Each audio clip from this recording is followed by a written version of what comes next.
வணக்கம் மக்களே. Western dance மேலே எனக்கு பெரிய க்ரேஸ் இருக்குது. பட் போடாப்பொடி சிம்பு மாதிரி பயமும் பொசசிவ்னஸும் கலந்தும் இருக்குதுன்னு சொல்லலாம். கிளாசிக்கல் டான்ஸில் அந்த மாதிரி ஒரு ரொமான்ஸ், ஒரு டச்சிங் சீன்ஸ், அந்த மாதிரி மூமெண்ட்ஸ் எல்லாம் இருக்க போகிறது கிடையாது. ஸோ அதனால் இதில் எனக்கு கொஞ்சம் பயமே இருந்தது ரொம்ப நாளாகவே. இவர் தான் லித்து மித்ராவோட வெஸ்டர்ன் டான்ஸ் மாஸ்டர். என் பசங்களோட மாமா, எனக்கு ரிலேஷன், ஃப்ரெண்ட் எல்லாமே சொல்லலாம். 7, 8. Very good. Only this one. That's video.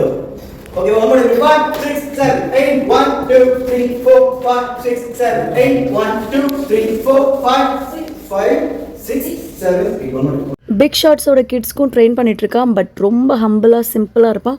எனக்கு இவங்ககிட்ட பிடிச்சதே இதுதான். ஆதிக்குட்டிக்கு ரொம்ப ஷாக். எங்கே வந்திருக்கும், அக்கா 2 பேரும் என்ன பண்ணுறாங்க அப்படின்னு சொல்லி முடிச்சு பார்த்துட்டே இருந்தான். என்னோடய மாமனார், என்னோடய அப்பா தான் கேட்டுட்டு இருந்தார், எதுக்கு பசங்களுக்கு இந்த வயசுல இவ்வளோ ப்ரெஷர், ஆல்ரெடி தான் கிளாசிக்கல் டான்ஸ் போயிட்டுருக்காங்களே அப்படின்னு சொல்லிட்டு. என்னை பொறுத்த வரைக்கும் இந்த ஜென்ரேஷனுக்கு ஸ்டடீஸ் மட்டும் இல்லாமல் இந்த மாதிரி அடிஷ்னலாக எல்லாமே வயசு இருக்கும்போதே கற்றுக்கணும். பேரண்ட்ஸ் இருக்கும் இல்லை ஃபினான்ஷியல் பேக்ரவுண்ட் இருக்குது இல்லை, எப்படி இருந்தாலும் அவங்க கற்றுக்கிட்ட எல்லாமே அவங்களுக்கு ஒரு நாள் கண்டிப்பாக எல்லாமே சேர்ந்து கூட கை கொடுக்கும். உங்கள் வீட்டில் கிட்ஸ் இருந்தால் நீங்களும் அவங்கள இந்த மாதிரி என்கேஜ் பண்ணுங்கள். அவங்களோட ஃப்யூச்சரை ஷைன் பண்ணுங்கள்.